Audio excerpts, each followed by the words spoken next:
Good morning, everyone. Welcome to Accuracy in America, brought to you by Accuracy in Academia. This is episode 370. I'm your host, Don Irvine, joined by my co-host, Brian McNichol. Good morning, everybody. We all made it through Election Day yesterday. Big, massive turnout here in Virginia.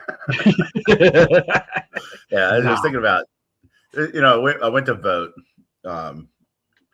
There were six election workers there. And there was one other person in there voting when I voted. And, it was a Republican primary, Republican-only primary. Only thing on the ballot was selecting the Republican Senate candidate here in Virginia to go against Mark Warner. And I bet the turnout was less than 5%. It's like no one knows who the candidates are. The guy Mississauga or something won, but none of them. No one knows who these people are, and none of them have a chance against Warner, who's really not a very strong, person in there. But is a takedownable guy. But it's like anyone, the very few people in Virginia who have the name recognition, fundraising ability to challenge him, none of them chose to do so.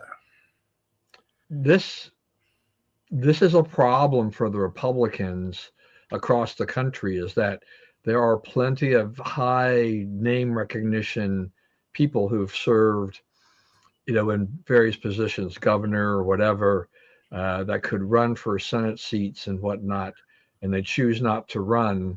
And so the Republican Party winds up with lesser known, if not completely unknown candidates, which makes the races unwinnable in effect, and pretty much hands the seats to the Democrats. Because there are plenty. I mean, you and I both know, just like you said with Warren. I mean, there are plenty of Democrats that are beatable, but the Republicans don't put up the good candidates against those beatable candidates all the time. So it's unfortunate. I mean, the only way, Virginia are beginning to wonder, it's like Maryland. I mean, the opportunities are when a senator steps down and you're kind of starting a little bit from ground zero. The power of the incumbency is not there.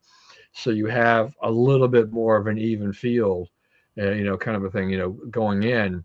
But Republicans, many prominent Republicans have turned down opportunities to run all across the country. We would have several more Republicans in the Senate if those people had run, I think. Yeah, I mean, there's definitely some candidates, some people who could have gotten in Virginia that didn't for whatever reason. And, I get it. Like, he's been there. He said he would only run for 2 terms. He's now running for his 4th, Warner. He also appears, it looks like he's back on the cocaine. If you see him, he's all bloodshot eyes and everything, which he's had problems with that before. So it wouldn't be shocking if he was, right.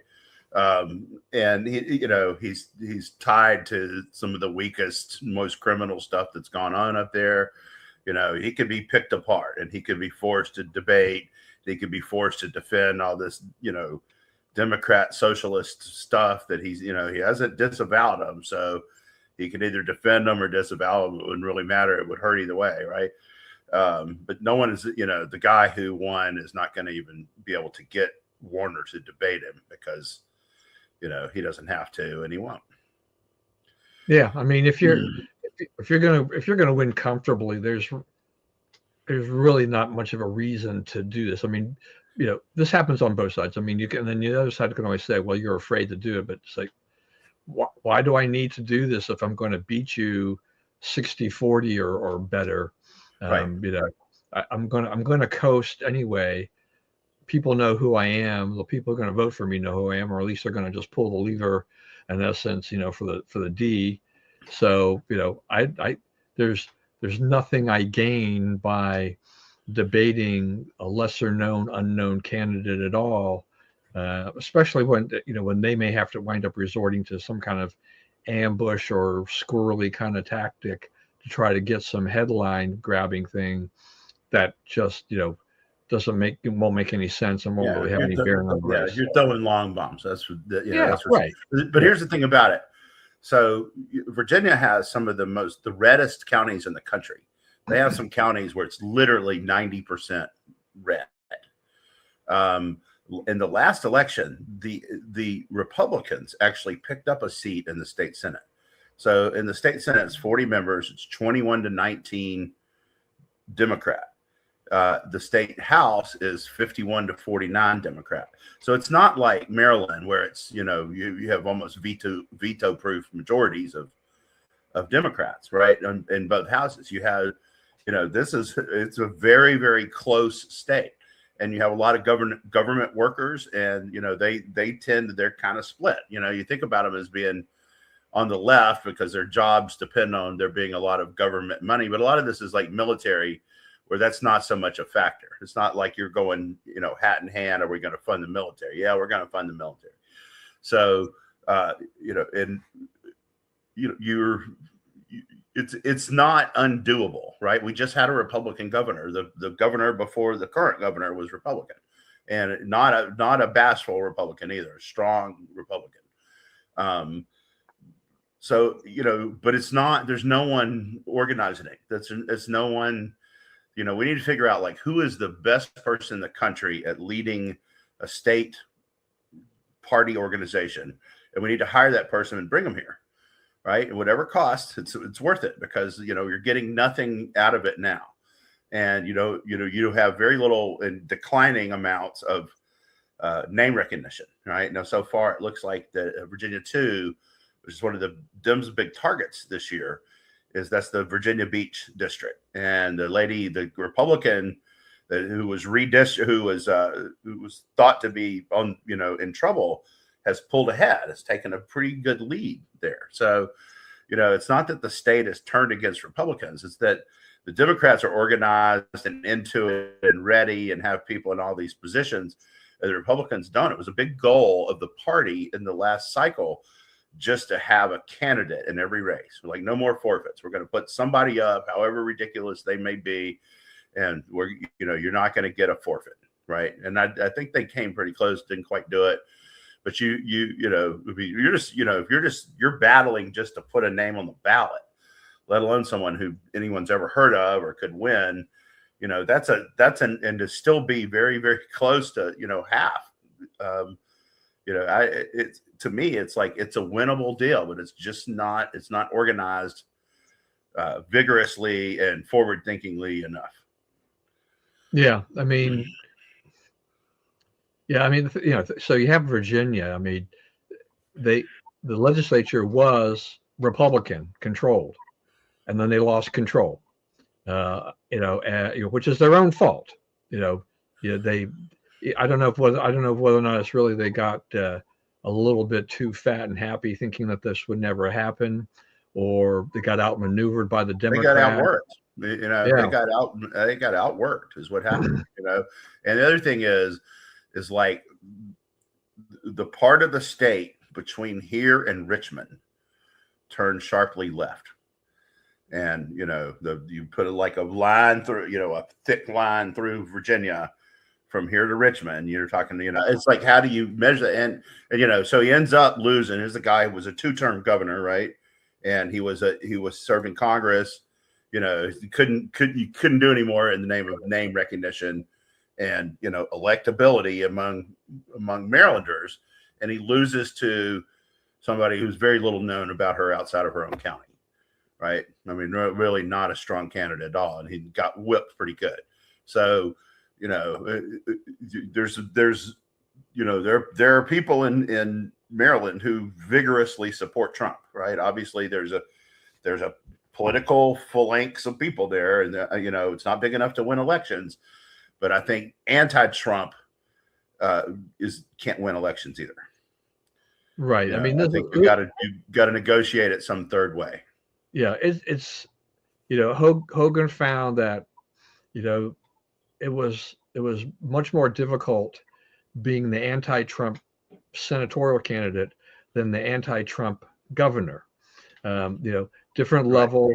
Different kind of reaction for people. The Democratic machine is very strong. Yeah, I mean, Angela Alsobrooks, not a great candidate. but the overwhelming numbers of Democrats in the state, you know, that's all they really needed, and unlike when Hogan sailed into office in his first term as governor, where he pounded away about all the tax increases that O'Malley and fees that O'Malley had raised during his time in office. That's not a Senate issue, really. That's a state governor issue, a state race issue, not a national issue there. So he couldn't, you couldn't really use that. I mean, and Wes Moore's been a terrible governor, but he needs to. What's he going to do? He's caught between that whole thing of like, I've already distanced myself from Trump. I can't hook myself to him because I've already gone against him. I could pick up some votes potentially from the MAGA crowd that's left in Maryland, but then I guess I alienate some of the others. It's kind of tiptoeing a fine line in Maryland. This has been a problem. I mean, I still think about when Hogan won his first term. When I was on the Central Committee in Montgomery County, the wonderful feeling that everybody had, but when he started a second term, it was a completely different feeling. But, the MAGA people felt that he had abandoned them. He wasn't loyal. He had moderated, and because I thought they were going to get like kind of Trump conservative type of thing like that.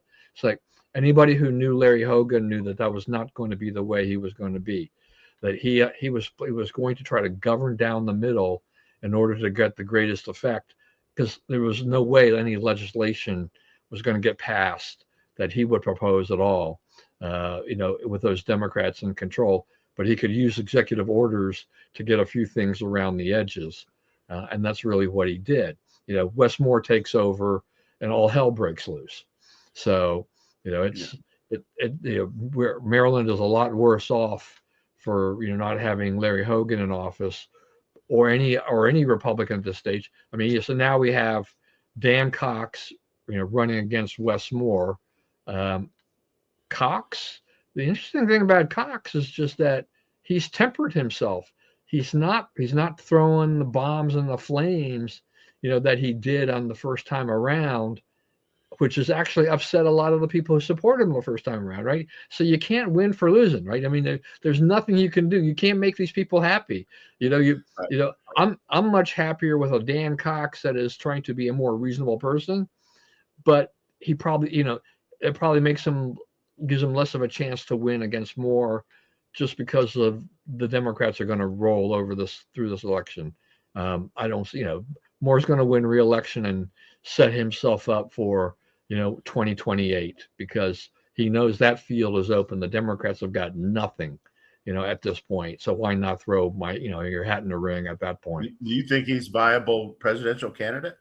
No, absolutely not. But that doesn't, you don't have to be viable to run. Especially if I hear you, but I mean, I don't see where's he going to get money, because he doesn't seem to get along well with the Democrat legislature in Maryland, and he's got like these big records of failure on stuff that he can't disavow. Like that bridge, it's staring you in the face every day. Comes a little from this side, a little from this side, big gap in between. Nothing's been done to address that, right? There's 0% of the way to fixing the bridge.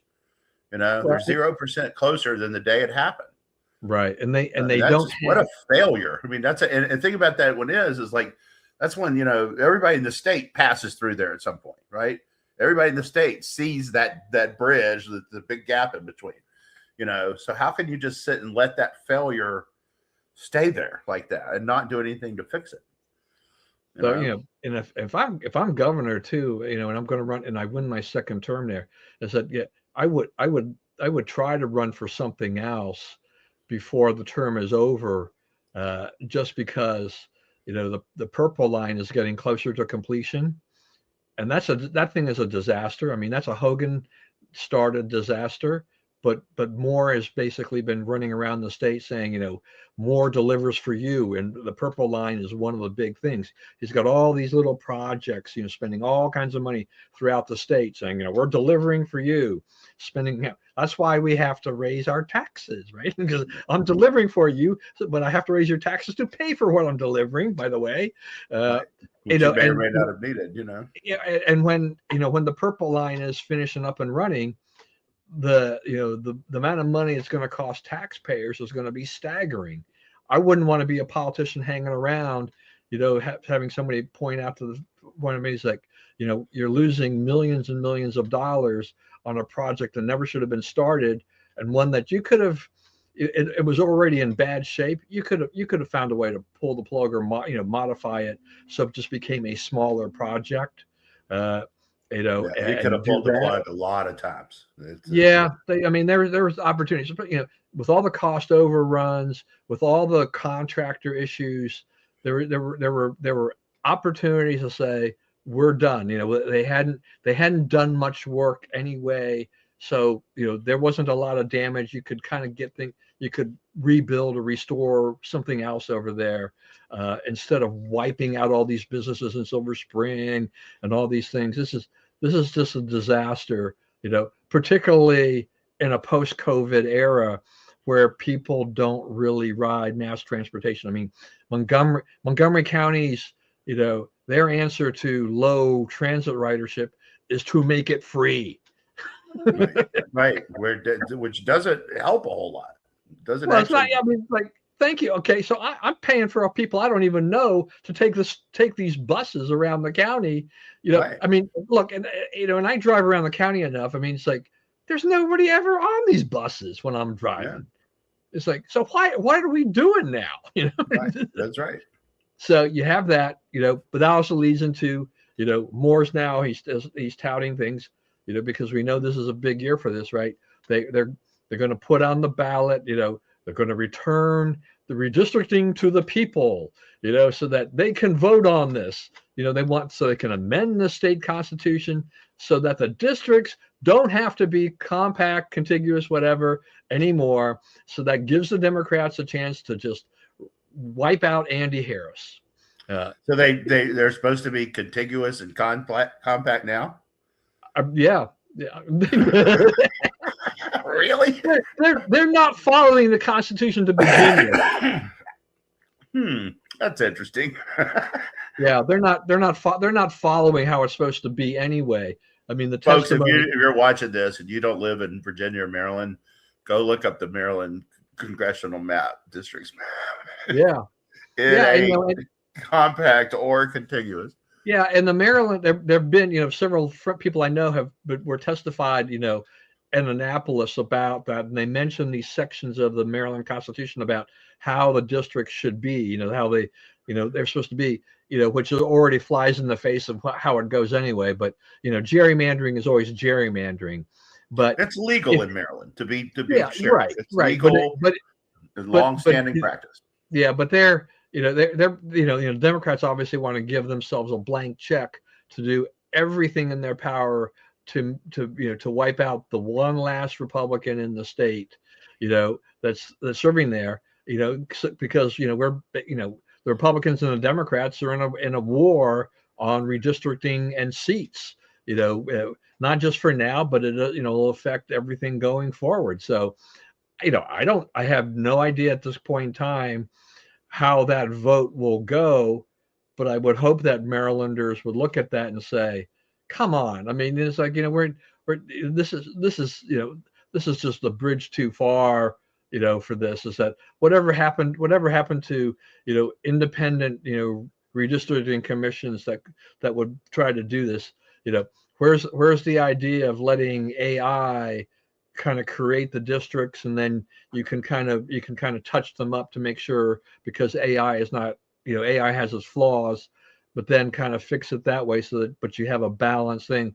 And, it may mean that Maryland, will stay 9-1. Maybe Maryland goes 8-2. Maybe Maryland would go 10-0, but I don't think so, because where Harris is now, it's a very conservative area.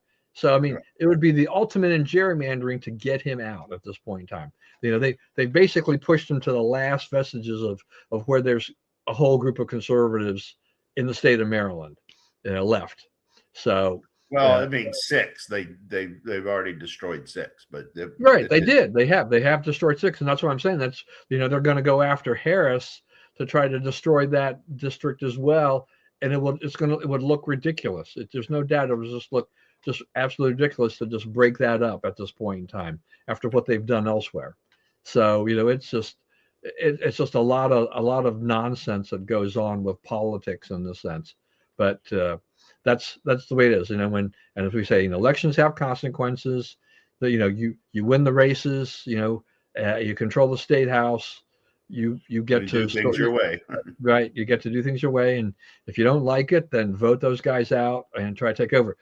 This has become, on a different scale in Montgomery County with property taxes. It's all of a sudden, I've said this before. I've been next door, watching the activity there, and there has been, I don't think I've seen a subject become such a sore point as property taxes as they have this year in Montgomery County.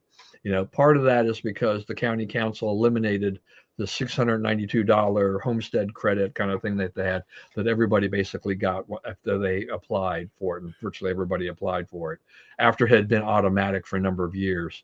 They made everybody apply for it a few years ago, and then that's with them forever, as long as the county doesn't rescind it, which they did.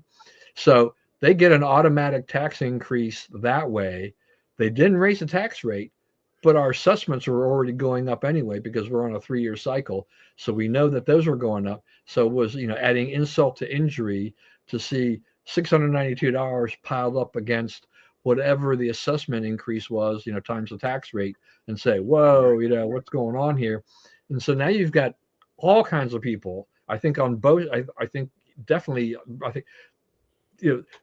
based on the fact that how many Republicans are left in the county, there's no doubt in my mind a bunch of these people are Democrats that are complaining too, but they're complaining, oh, we got to vote these guys out and stuff like that. It's like, well, you're the ones who voted them in. I didn't vote for these people.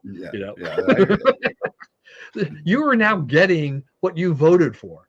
So, can we get some Republicans on the county council? It's not going to be this cycle in all likelihood, but maybe it'll make some of these people think, and realizes that, Montgomery County, just like a lot of other places in the country, liberal Democrats, when they control the levers like this, it's go ahead and let taxes increase your spending, and everybody's going to be just fat and fine with that, and you don't really care if you screw the middle class, because they really don't care. They know they're going to win elections, so it's like there's nothing that stops them from raising our taxes. And people are realizing too. I mean, like, Montgomery County is seeing a slight decline in their student enrollment. So then all of a sudden people are like, well, why do the school systems need more money if there are fewer students? Well, you and I have talked about this, Brian, too, right? There's a lot of middle management bloat and everything like that. I just saw, but we also have nationwide. I mean, the country is now into a severe birth rate decline, which will lead to fewer students everywhere, just about, in public schools, which means is that there's going to be surplus property. There's going to be more teachers than they need, and these school districts are loath, with the teachers unions in charge, to lay anybody off, to cut back and do anything else. It's like, oh, just tax them more and they'll pay for it. It's like, yeah, no. It's like, this has got to end somewhere. Yeah, the ICE is reducing school enrollments too. Yeah, it's like a third of the students in Charlotte aren't there anymore because ICE came. So like, do you lower how much we give the schools of Charlotte by a third? They probably won't, but they should think about it. Yeah, I mean, that's one thing that hasn't really popped up in the discussion so much, in terms of that. Though I did see some people comment on Nextdoor about, get rid of the ICE portal in Montgomery County. What are we doing here? Why are we creating all these things with all these expenses if you're pleading poverty and saying we've got to plug this budget gap, and so we're going to have to raise your taxes by eliminating your homestead tax credit, right? And automatically every homeowner in the county gets a tax increase no matter what. So, the county, I mean, these Democrats are very imperious. They just think that they can go ahead and do anything they want and no one's going to complain about it. People are complaining about it, but they just don't know how to fight against it. Yeah, it's one party rule. You got to put up with however mediocre it gets. It's on you. Right. It's been such a long time since there's been a Republican in my county. So we've got that. Other things. So Virginia, it's too bad that Youngkin didn't run. Or Nick Freitas, or any number of, there's a couple of others. Yeah, I mean, what's your take on how you think the state house is it going to change much in the fall? Well, we have off year elections, so you're still in off year. That's right. But they didn't. Governor wants to. She wants to align that though, right? Is that on the ballot? Is that something, or does she have, or can they do? Were they doing that by executive action or just legislative? She's trying to get it onto the ballot, but she hasn't yet. Yeah. Okay. So they're trying to do it. So if they do that, it will in the future it will align with that. So Republicans hopefully can get their act together in Virginia and take back the state, their state houses. I never hold out any hope for Maryland. So, but we also can look at Michigan, which is just yet another victory for the far left. I think this guy, El-Sayed, I mean, he's rejecting the DSA label, just wants to be a progressive or whatnot. But his ideas are far left. I mean, they align with the DSA. He's got, the people who supported him, Bernie Sanders, AOC, right? He ran against Representative, was it Haley Stevens? Mm-hmm. And she had support from Schumer and the establishment. What's happening to the Democratic establishment? I mean, the progressives it's almost like they're chipping away here and there, creating a major. There's one thing, like New York. New York is, it's a city of immigrants. It's a far left city. It's going to take some weird electoral turns at times. Okay, but this is the heart of America. And and yes, it's this particular state is one where large Arab population already has some communities that they're predominantly Arab. They're run by Arabs and run by Muslims and whatnot. So it's not as strange there as it could be other places else. But it's coming. It's like it's not. It's what he's saying is not really on the outskirts of the party anymore. We used to think that it was. But I mean, they're talking about, there's a guy is like he's an admirer of Hassan Piker, the, virulent left racist guy. He's a dedicated anti-Semite. He is, there's some question about whether he's a doctor. He claims to be an MD and there's some questions about his credentials and so forth.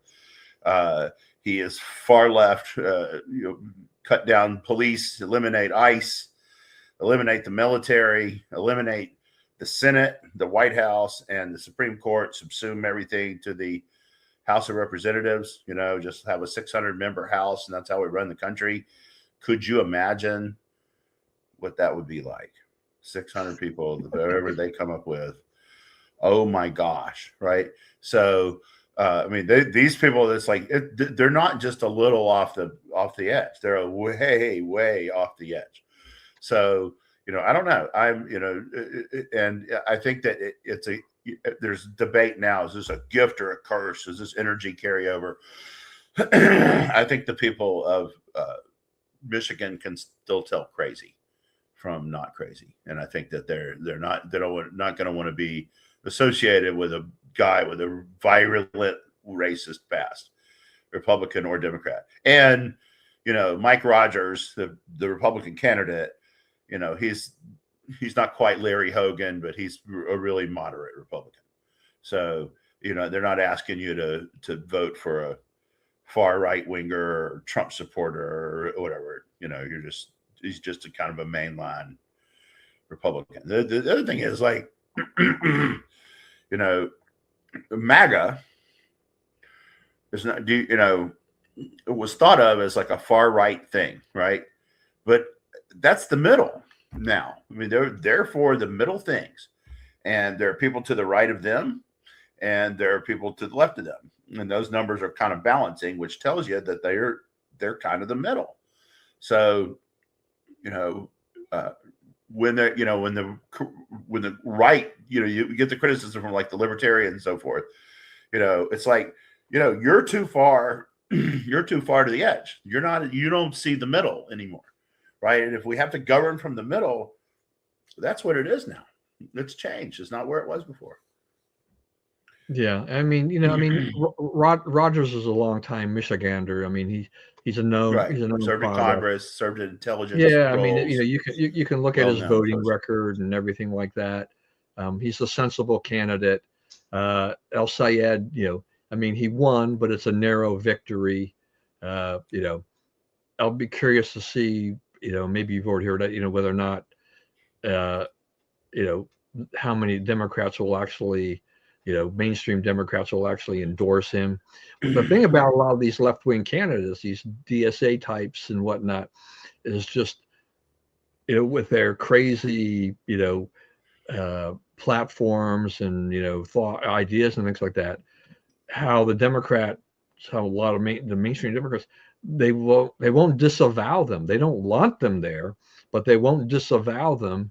You know, at the same time either. I mean, is, you know, they are doing a political calculus saying that, you know, if we disavow them, then we might lose that seat, and we need that seat. Every seat counts.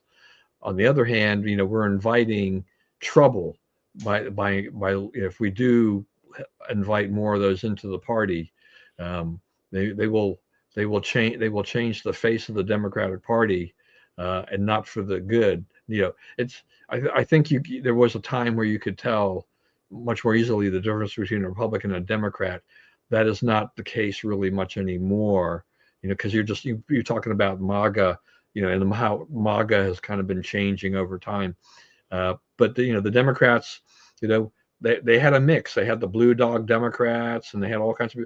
They had some really, you know, blue dogs are pretty much gone, you know, and then They had some like hardcore, you know, guys who were there for, you know, highway appropriations, defense appropriations, not wildly, ideological, right? Just, you know, the basics of government, like get our, you know, get some for our people, you know, type of people, and they're all gone. And it's down to ideologues. It's down to what we would call hacks. Yeah, I mean, Republicans had a lot of good people serving in Congress that worked on a lot of legislation over the years that tried to keep us in line, you know, especially on fiscal policy and things like that, trying to keep us from spending too much money, which is pretty hard to do in Washington. But at least, you know, they were trying to hold the line on that, you know. And yeah, I think, you know, we've turned into, you know, a Congress and a Senate of more ideologues, and the decorum. I mean, if there, you know, the Senate was known, or at least thought to be, you know, a chamber where there was a lot of decorum. But, you know, at that Fauci hearing, when Moreno dropped the F-bomb, I'm like, okay.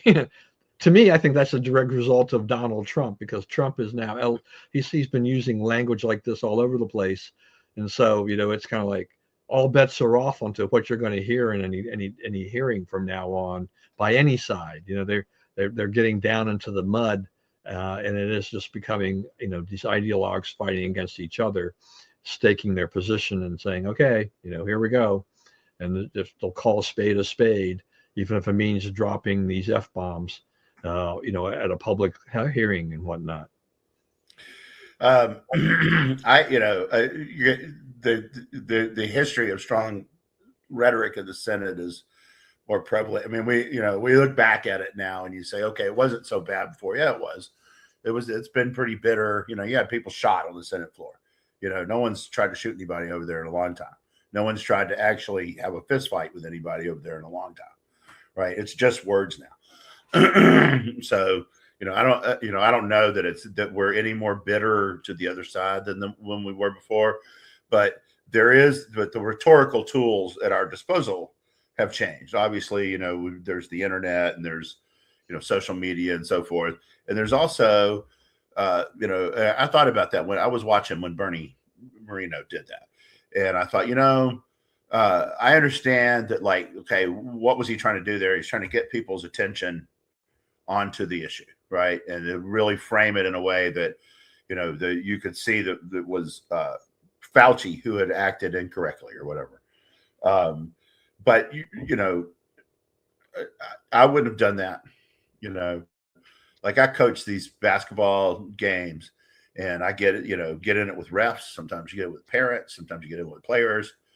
You know, we don't ever use any cuss. We never curse. You know, my daughter, she coaches with me. She doesn't do it either. There's no curse words, right? Because, you know, it's like you say, it's a level of decorum. You know, like we can argue vigorously, but we're not going to that, right? You're not going to be able to claim that I did that because I don't do it. And you know, people come to know these things about you, right?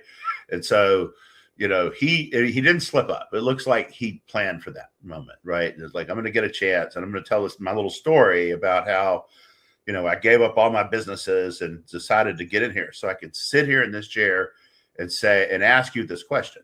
Well, I mean, okay, you tell me that story, then you say, who are you to have done this, right? Would that have been less effective? I don't really think so. I think the story would have had, you know, equal weight and would have been you know, equal ferocity and effectiveness in terms of changing opinion without that, maybe even more, right? Because what are we talking about? We're not talking about the substance of what he said and how dare did Fauci do these things, right? We're talking about that word, right? 2 weeks later, what's the conversation? That word. So, you know, you got your word into the record, and we all know that you alone are really mad about this, you know. But so what, right? You made it crass, and you didn't really accomplish anything. And I'm a Bernie fan. I think he's a good senator, but I didn't go for that either.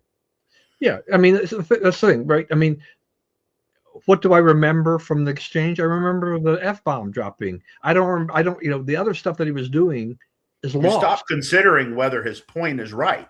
You know, is he right that, you know, the unction of Fauci should be the issue? You know, the audacity to do what he did should be the issue. Yeah, quite possibly. But, you know, the issue is now F-bomb. Yeah. You know, and because of social media, you know, we've turned these guys, these our representatives or senators into people who are also into performative art. They know that there's watching. They know that stuff can be, you know, can be clipped and, you know, done. Memes can be made and whatever not. So they're calculating in their head too, you know, what will have an impact that way. So yeah, you know, that kind of thing. I didn't check to see, you know, whether or not the F-bomb kind of a thing, you know, got a lot of carriage through all of social media, Instagram and, you know, and Twitter and everything like that.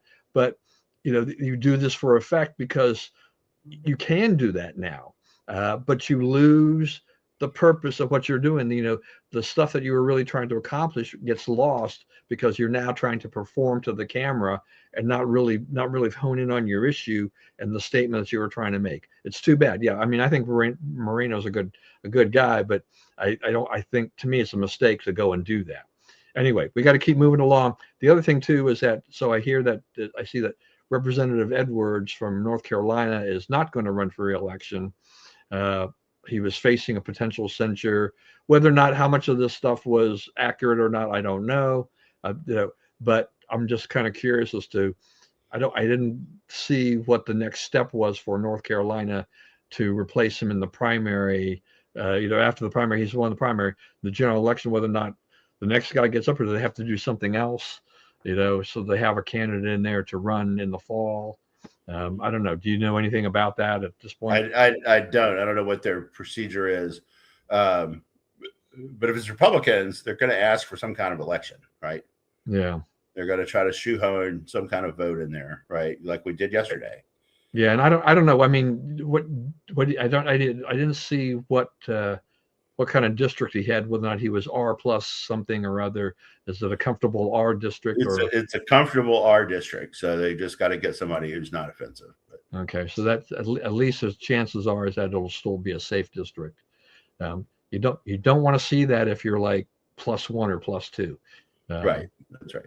At this point, because it's going to be there are going to be some tight races in the fall as they have been. Like speaking of which, is like Wisconsin governor. You know, they've had to move that from leans Democrat to leans Republican because, you know, this Hong woman, you know, she's a disaster with the whiteness of her son.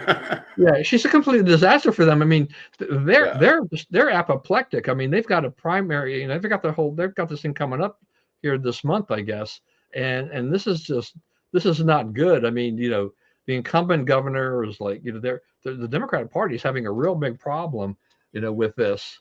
You know, it's a great opportunity for the Republicans because, yeah, you know, when Republicans know what happens when you put up a loony candidate. You can pay a heavy price for that, and That's right. This looks like a really good opportunity for Wisconsin Republicans at this point. I do want to say too that I'm hoping that this is the last that we'll hear of Cori Bush. You know, yeah.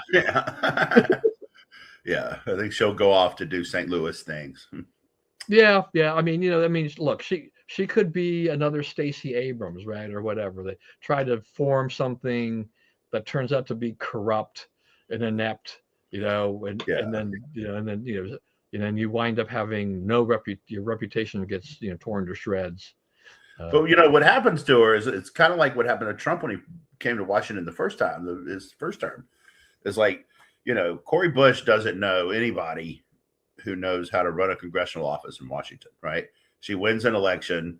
She has some strong ideas about stuff, but she doesn't know anything about, like, what does it actually take to serve as a member of Congress?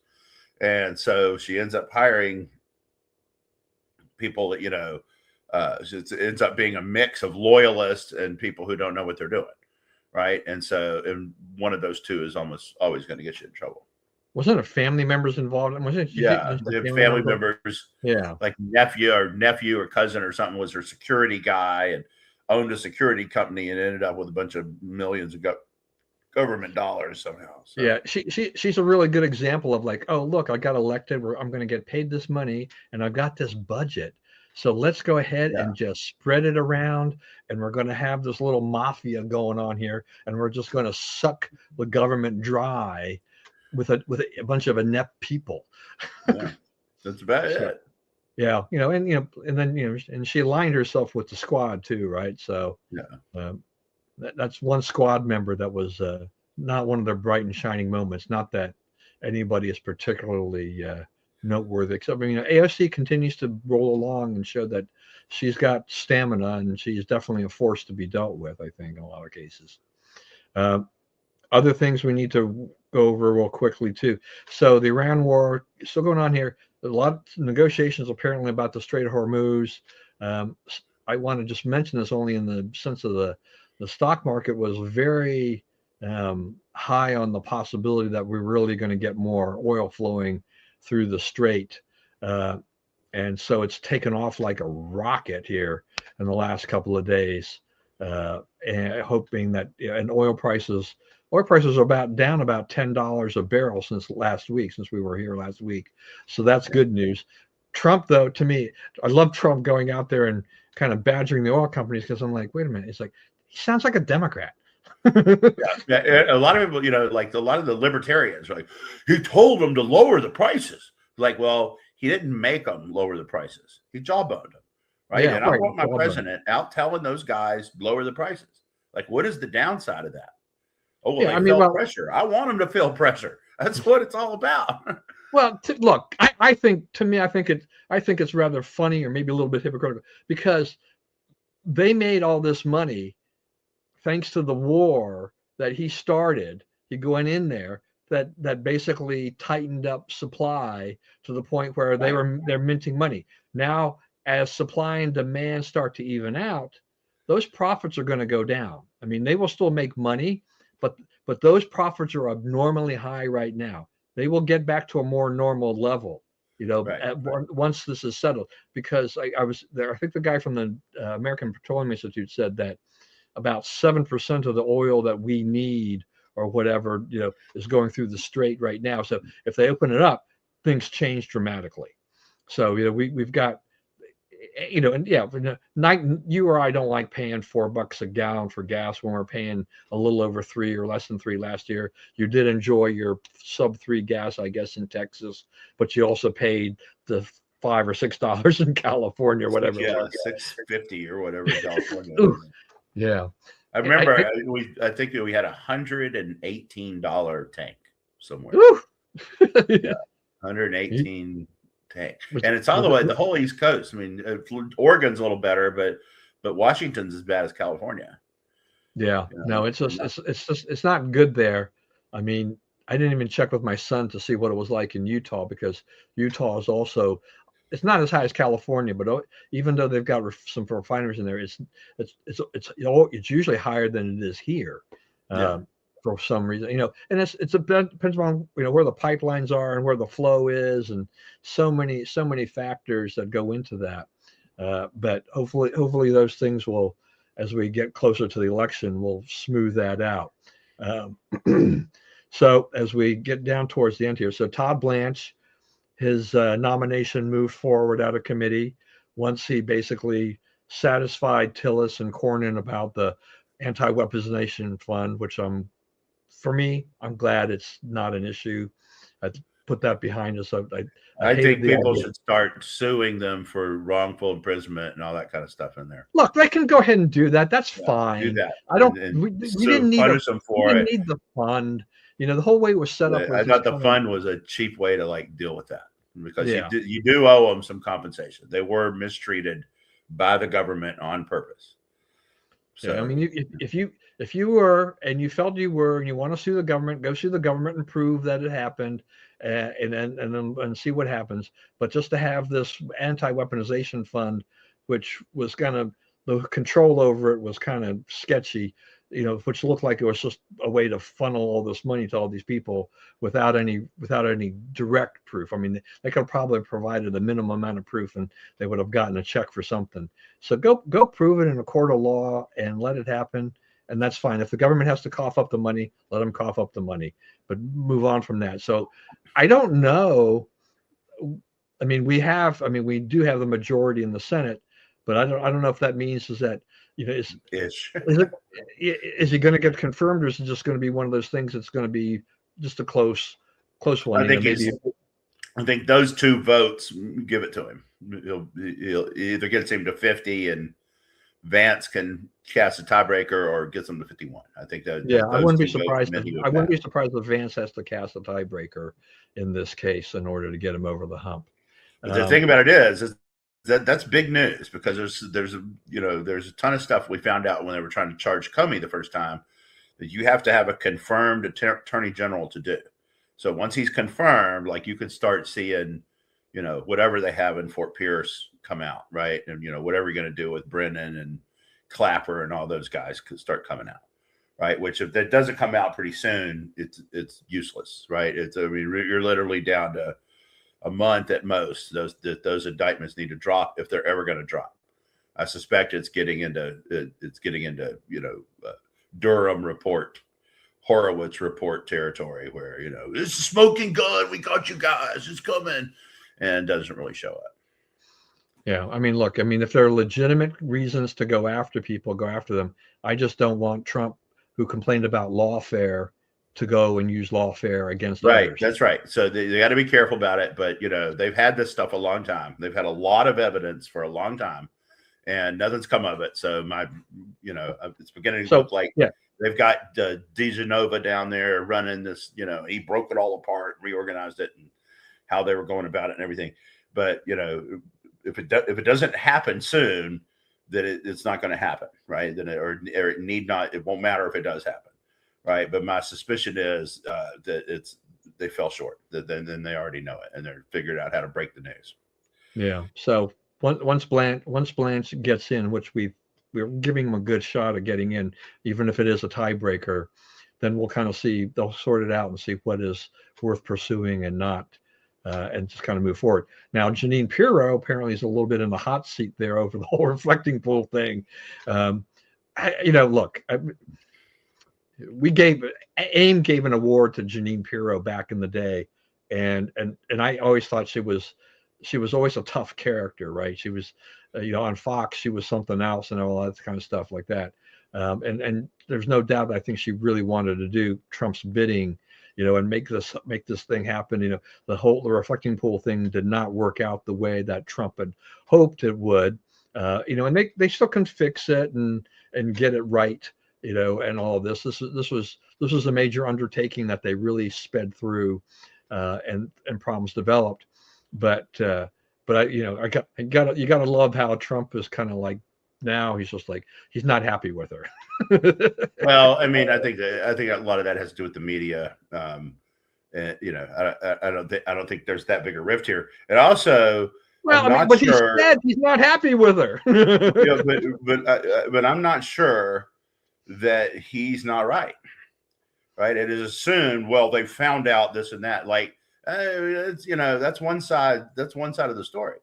Why does Trump still think this guy is guilty? No one asked that question, right? We don't know the answer to that question, right? It may be because he's guilty, right? It's not, we just assume, oh, well, Trump must have been lying and overstating the case. You have no evidence of that. We don't know that. It could be the guy cut the thing just like Trump said. I think that the idea that this guy had some real sabotage is pretty minuscule. I don't think it's minuscule at all. So you and I are going to. I tend to think that this project was rushed. It was basically a no bid deal.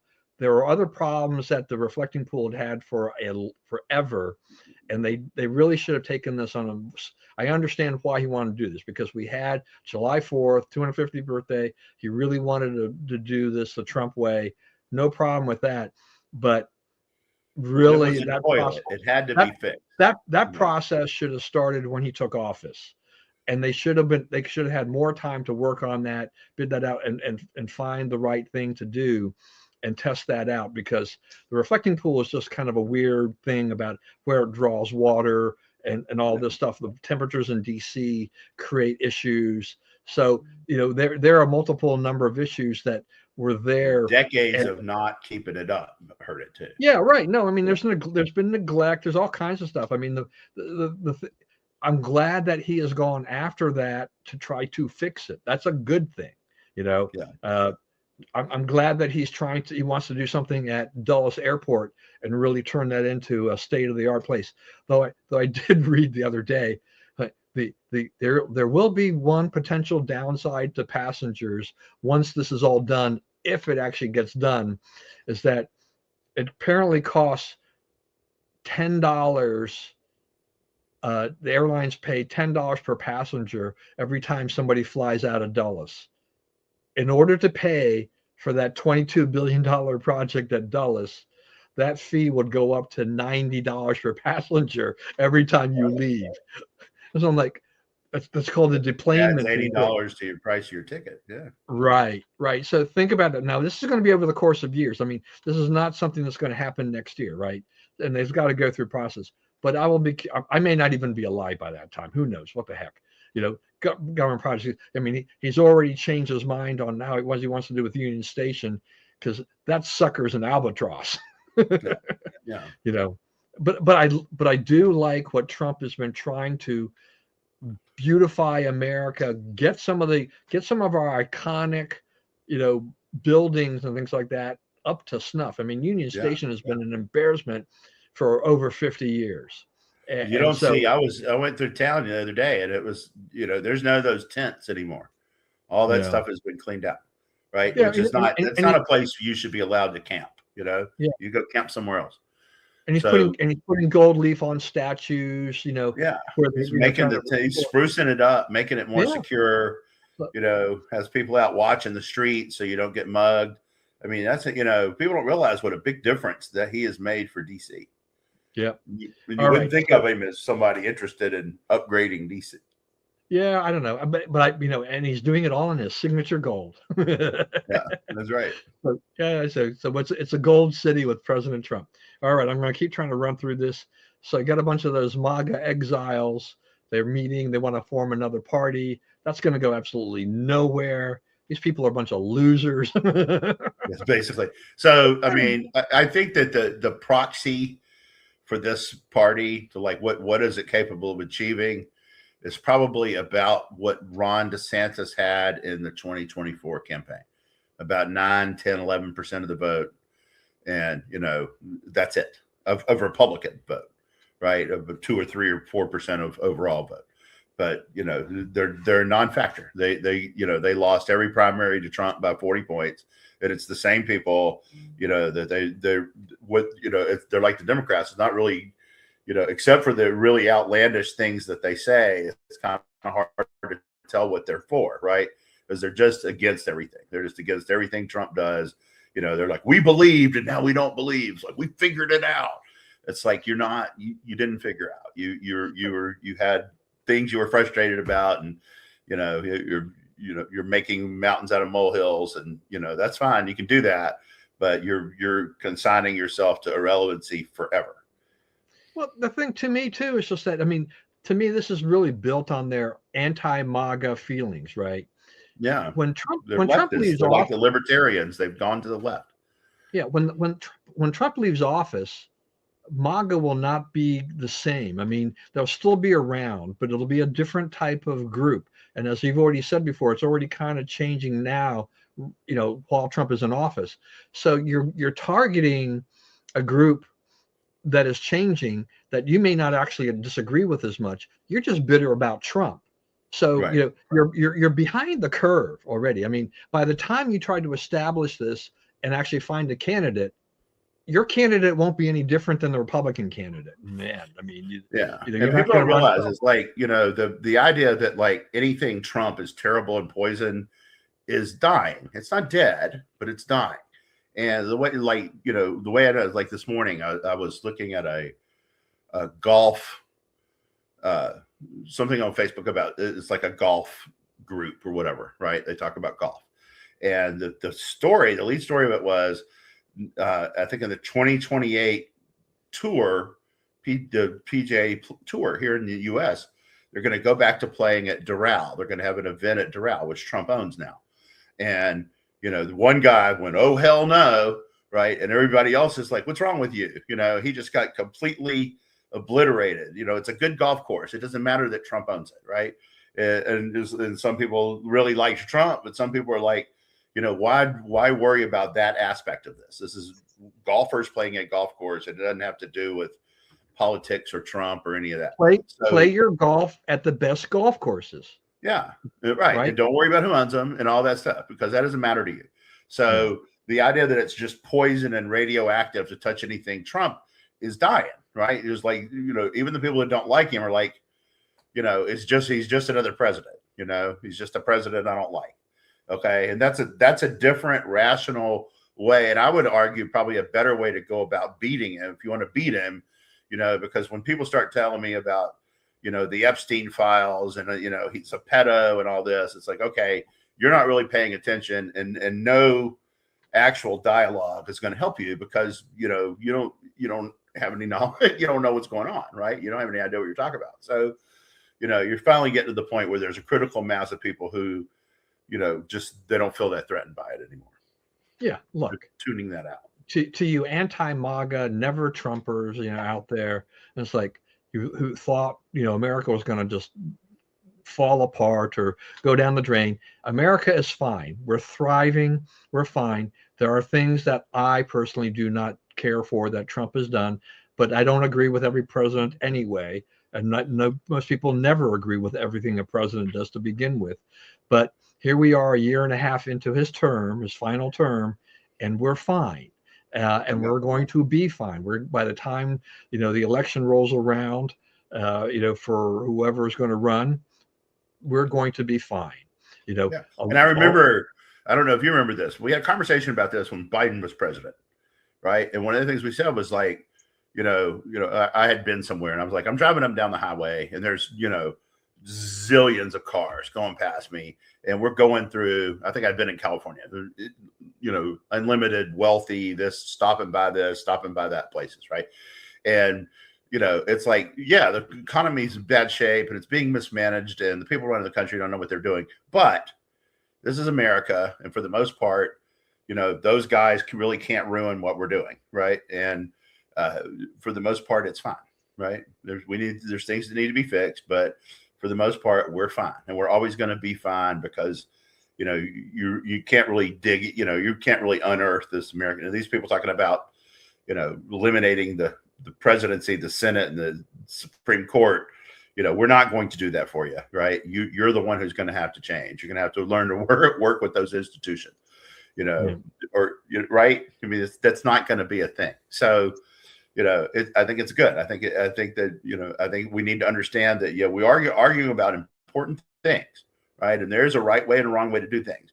And there are threats that we need to be addressing as a society. But for the most part, America is fine. Americans are fine. It's going to be okay. That's right. We're going to be fine because we are the United States of America. That's right. We are. We figured it out. That's right. All right. Quickly, as I'm going to run through this. So I threw this on there. This means nothing to you, but I only threw this on there. So my daughter-in-law was on a 6-week study abroad program through the UK. So they started in Scotland. We went through London, Wales, London, Ireland, and then she's finally home. But so a year ago when she was in Japan finishing up her English teaching assignment, she dropped a piece of luggage on her foot, the day before she left. And so she was actually in a wheelchair. She had to leave a piece of luggage behind. She accompanied us back to Japan this year so she could get her luggage. Partially, it's a very expensive trip to go get a piece of luggage. I'll tell you that. Yeah, I agree. But so that was that. This year, she gets it's what 42 days supposed to be roughly, right? On like day 40 or 41, while she's on one of these little tours that they have as part of their classes, she misses a step and sprains her ankle. Okay. Oh no, same foot. May have been the same foot. I didn't even ask the same foot, but all of a sudden a picture starts appearing. She got this little private blog, and I'm like, what the heck is this? And she's like, she's in an ambulance or some kind of medical care thing. And so they were at some kind of little festival thing. And so they had one of those medical tents, and I guess that's where she was. And then they transported her to the A&E. So the accident and emergency, as it's called in the UK. She said she was a little nervous about it at first because of the money, but it's free because it's socialized medicine, right? So she's like, oh, fine. Okay, I'll go. So she's there. She's there for 5 hours, and they never took, they said, well, we got to check this out, and then we want to take your MRI, and they never got around to her in 5 hours, and she and one of the other classmates said, we're just going to find a taxi or take an Uber because this is ridiculous. One of the nurses or people who work over at the A&E says, oh, this is nothing. He says, people often spend 10 hours here. Right. I saw that the wait time to get an appointment in Canada now is like 29 days. Yeah. So, we see stories about this all the time. I now have a personal story from my daughter-in-law who was in an A&E, spent 5 hours, and basically got 0. Yeah, that's right. Unbelievable, that's happened. So, she just had to wrap her ankle in ice to the best that she could. And, she managed to make it home and everything like that. I don't think she had to leave any luggage behind this time. So, which is good because I am not paying for her trip back to London or wherever to go get any more luggage is coming up. Just my real brief commentary. So, we have this we talked about Sophie Cunningham and the whole stuff that she's been doing to fight about girls, no transgender in girls sports, became a big thing. So then you had Cheryl Reeve, the coach of the Lynx, wearing a trans girls belong shirt or whatever it was, specifically when the Fever played the Lynx, right? Right. Definitely a pointed attack at Sophie Cunningham.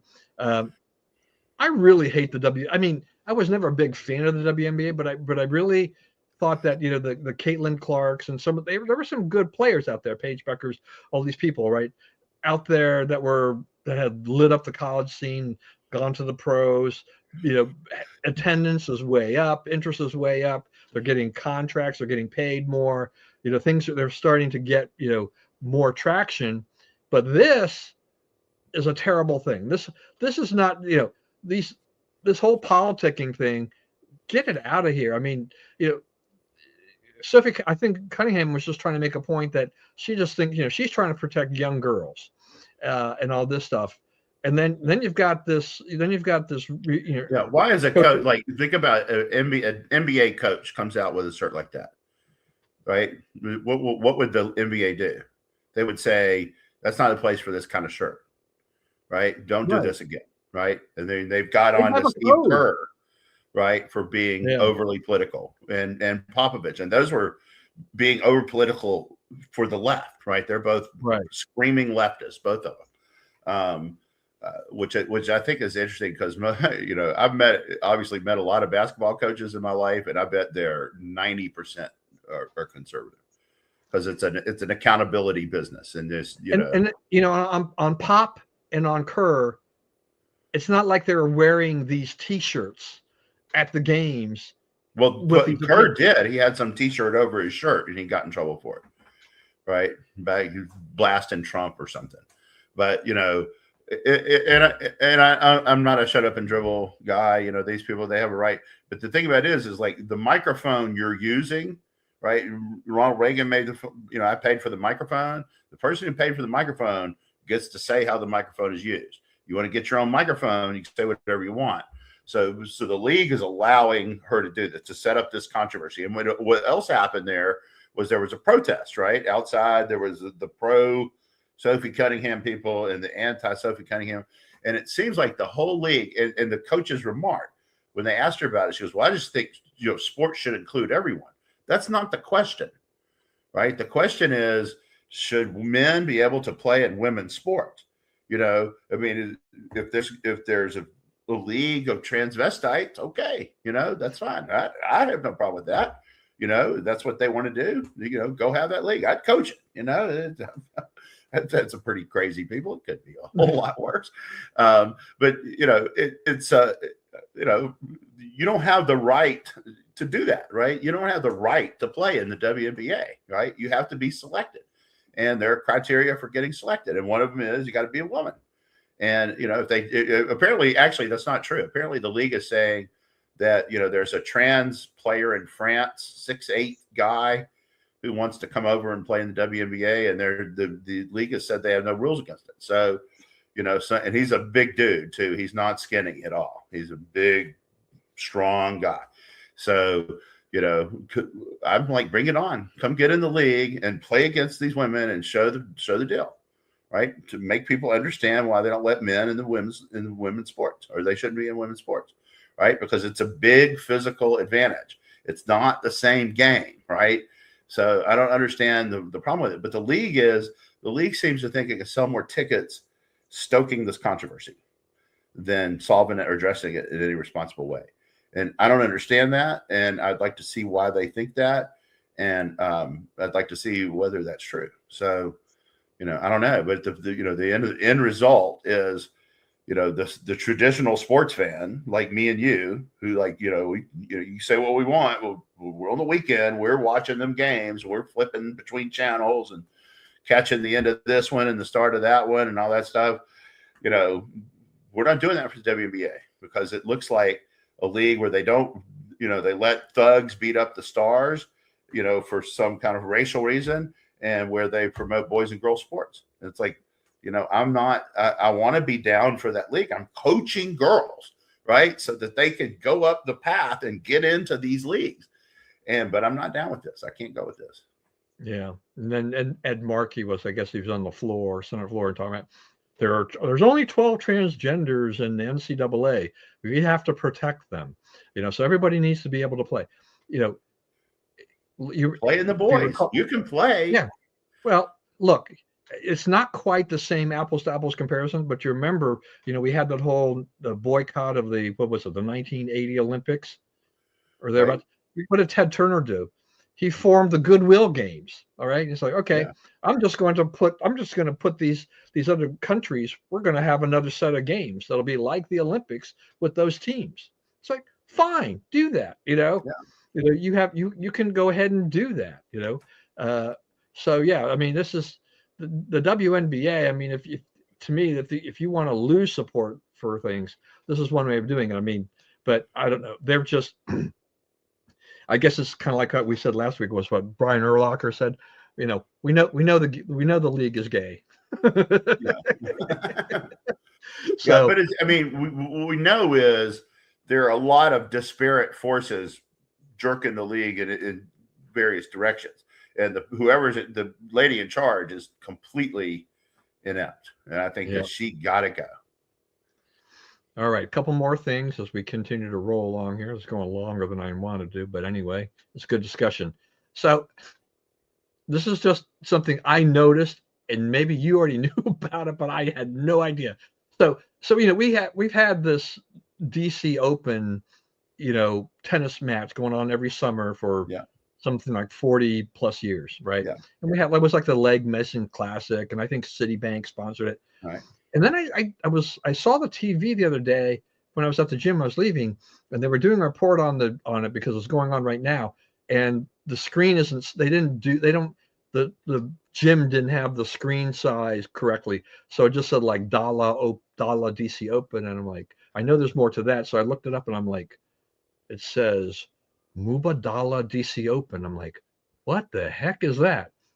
So it's Abu Dhabi's public investment fund. So they've been sponsoring this thing for 4 years. I had no clue.